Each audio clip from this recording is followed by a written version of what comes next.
Hey guys, what's up? It's your girl Neethu here. And it's your guy Igor here. Welcome back to our channel. Today we are going to be talking about top things to do once you land in Canada. As a new immigrant, guys, before we get started, check out what's going on in our background, guys. This is Canadian Dream. Our kid is somewhere there. You know, we are not watching him because we are good parents.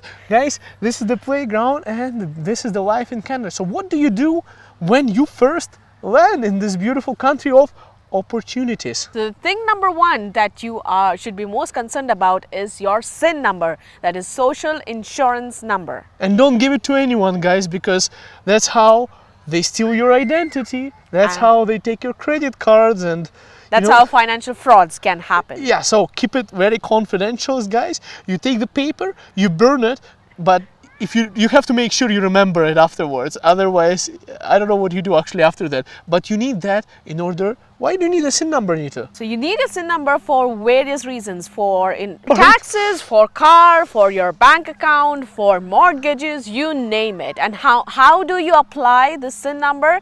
You apply it at the port of entry that you come to Canada to. Or if by any reason you forget to apply it, you can go to your nearest Service Canada center and apply it there. Something you would need when you're buying a house, guys. So if you were to buy a property here in Canada, guys, you would need a SIN number to pull your credit and to see all the information about yourself. So the first person you come to is, of course, Neethu. She's by far my favorite mortgage broker here in Calgary, Alberta, with DLC Clear Trust Mortgages, guys. And myself, I'm a realtor. I do the fun part. Once everything is approved, I help people purchase the property, guys. Our contacts are in the description of this video. Anyways, what is the next thing that we need as a new immigrant, guys? What did we do next? So the next point is accommodation. Now, how do you find a rental for yourself? You can find through various websites like rentfaster.ca or even find it on Facebook Marketplace. You can also search it on Kijiji, but I wouldn't recommend that website much. I guess we got screwed so many times on that website, guys, and there's lots of fraud happening, but you can get some insane deals as well. And I don't want to put a negative shade on that website because, guys, that's how I purchased my first car and that's how we found our first rent as well. So internet, there are various service providers. You can go to Shaw, TELUS, and there are many service providers. You can go and ask for their services, how many GB, whatnot, and how much speed that you require. You can ask, and do not sign contracts. So that's the only thing that I would recommend. Get something that you can cancel at any moment. And get something that's going to give you a discount, guys, because it's expensive. So what you do is you call them, you get a quote, you call them again and say somebody else gave me a better quote. You call and you keep on doing this kind of thing until you get the best rate, guys. And of course, I wouldn't recommend you until you get a job to go for a contract, but the contract is one of the ways where you can get a better price. So be mindful. I wouldn't recommend jumping on a contract on your first day in Canada, though. The next thing is telephone. Now, there are various options, just like internet. There are various options for telephone. That is Fido, there is TELUS itself. Now, what I signed up for from day one is Wind Mobile, which is now called as Freedom Mobile. So I'll leave the link down below to get your referral bonus of $25 off from the first bill that you have. And guys, you know, if you've been following guys on my channel for some time and you've seen this guy over here, guys, you know, we are very cheap people. So we don't go with the most expensive phone provider. So whatever link Neethu is providing, that's not the most expensive one, guys. And of course, you might have heard about the news about Rogers, guys. We had lots of fun, and there's actually a class action suit going against Rogers right now. Guys, Google it. You might be eligible to get $100 or something, I believe. And the next point, guys, is to open your bank account here in Canada. You need it, guys, because, well, number one, you want to keep your money at home. Number two, guys, you would need something that might be in some cultures a very bad thing, but we call it credit card here, guys. And Neethu, why do we need a credit card here in Canada? So you need to start your credit history. In order to buy a house here in Canada, you need to have at least minimum 1 year of credit history here in Canada. With not only that, you can also ask banks for a newcomers program where they can give you certain discounts on your checking account, best credit cards that's out there without any annual fee. So you should check out the top 5 banks here in Canada for the newcomers package to get something interesting. Because you guys need a credit card to build your credit history. So how it works is, if you need a house, but before that you're going to need a car, or if you're in Toronto, you might not be able to afford a car because the houses are too expensive. But that's why in Calgary we buy both, guys. So don't go to Ontario. I'm just joking with you right now. We are competing with Ontario because the life standards here are better. Anyways, you need credit history to buy a car and to get a house. But one thing I would recommend personally, guys, is never ever should you pay the interest on your credit card. I mean, I don't mean not to pay your credit card, I mean to pay your credit card before they charge you interest. This way you build your credit and you don't pay any interest, and if you are smart and you have a rewards card, you are going to collect some cash back that you can use from your purchases, like 1 or 2%, whatever, guys. Get something that doesn't cost you anything, and you take advantage of it to build your credit history, and also to use those reward points to get some cash back for your future purchases. Now, once you get all these, definitely you have to go from place to place. So now what you do is get your transit or your driver's license. Guys, I would recommend getting your driver's license, not only because it allows you to purchase liquor or cigarettes, but because it can be used as an identification. And also, while you have your driver's license, you're supposedly building your kind of a driving history here in Canada. So insurance is the huge expense when you're buying a car here. So you would need your driver's license as soon as you get here, so that you build your kind of driving experience even if you don't have a car here in Canada, guys. I don't know exactly how they count it, but they count by the years that you have it. So just get it right away and start building your kind of history, so that insurance would be cheaper once you actually do buy a car. But Neethu was going to tell you something about the transit here in Calgary. But before I jump into that, there are certain countries that are exempt to do knowledge test and even pass the car exam. Oh yeah. Guys, and if you chose Calgary as your favorite city, like myself, guys, I cannot live here because we are not allowed to. I'm just joking. So if you decided to come to Calgary, guys, we have a downtown route that it's free. So if you're living in downtown, guys, if you're okay to pay some premiums for groceries and, you know, have trouble parking, and you enjoy that kind of lifestyle, downtown is for you. You can have some free transit over there. And not only that, right now the city of Calgary has given you some amazing discounts. So check out the transit passes on their website. You have youth passes for 50% off and child passes for 30% off for the month of August and September. And there is also a way, guys, to travel for free in Calgary, but it's only free until you get caught, so don't do that, guys. Did you know that here in Calgary, when you're going for a transit, guys, if it's like a C train, let's say, there is nobody who is actually checking your passes.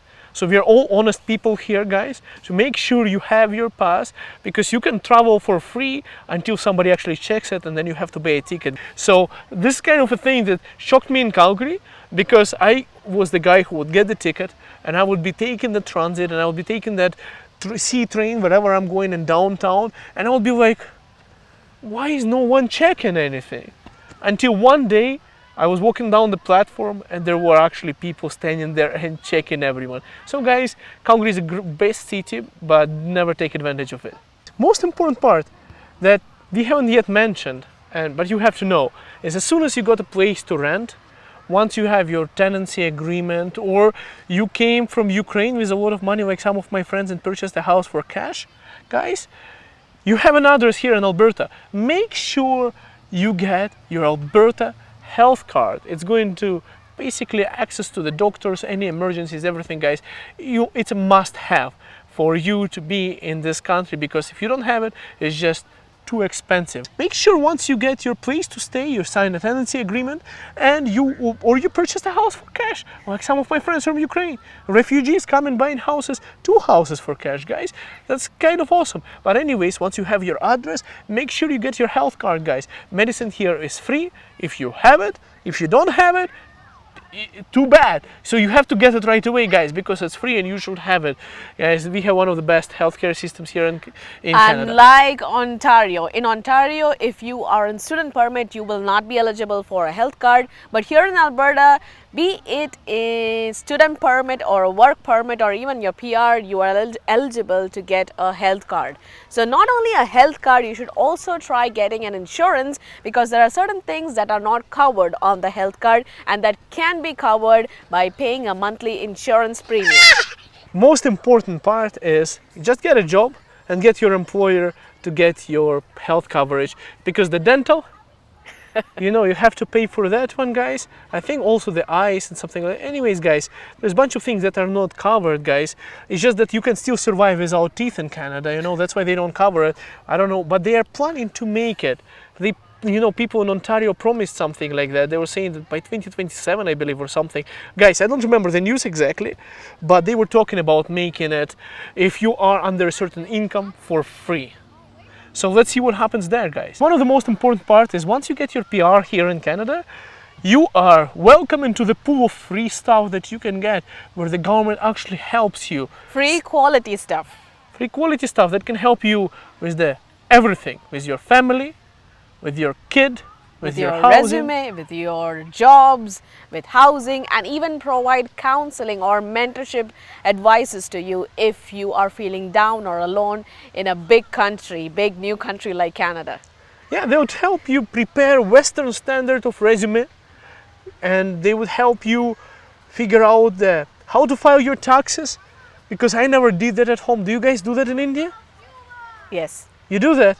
It's because of Britishers, guys. We don't do that. We don't pay taxes in Ukraine.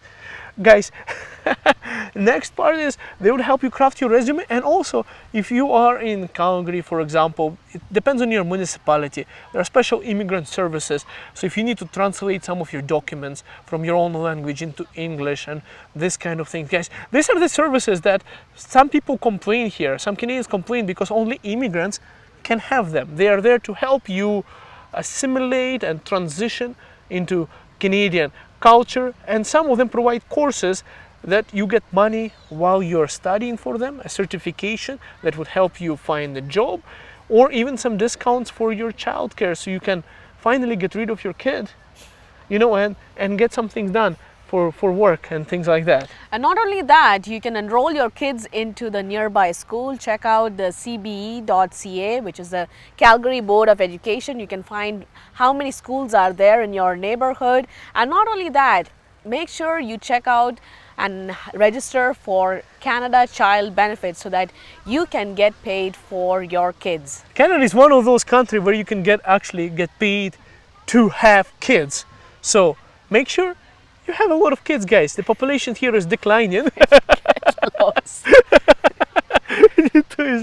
Neethu is saying one is enough. And once you are permanent resident and once you have built your credit history, you know, you've got everything done, after 1 year you should research on the real estate market, on what exactly is the kind of houses, you know, or the pricing is there right now in the market. But for real estate advices or any kind of financial advices, give me a call. I'm a licensed mortgage broker with DLC Clear Trust, and after you get approved, you go to Igor. He is a real estate agent with EXP, and he can buy and get you the best house that's out there. Yeah, guys, we can definitely shop around for you for a place when you're ready. But first thing, guys, is job SIN number, get settled, relax, welcome to Canada, guys. But it's important to secure your mortgage and your housing, because if you are here in Canada for some time, you might realize that if you don't get in on that train that continuously moves up, I mean over the years, on train of real estate, if you don't get anything for a long time, it's way more difficult to get something, or close to impossible in the future. Now that's for permanent residency. Now what if you're on temporary residence or on work permit or student permit? Now one thing that you have to make sure is that even if you're on student permit, you have to learn how to do your taxes. Yes, you are going to get rebates for the tuition fees that you paid, so that's a bonus. And you also, once you're done with your study permit, you convert that into work permit, and also make sure you change your SIN number when you get your work permit. Yeah, guys, just the phone number, for some numbers change in it. Yeah, you actually get a new SIN number once you transition from to PR. And I don't know, guys, from province to province, But anyways, guys, I hope I hope you find these tips extremely helpful. Make sure you subscribe to this channel to see more videos like this, and we'll see you in Canada, guys. All the best on your journey, and congratulations for becoming permanent residents, or almost being there and getting it done soon. We'll see you in Canada. Bye for now. Bye for now.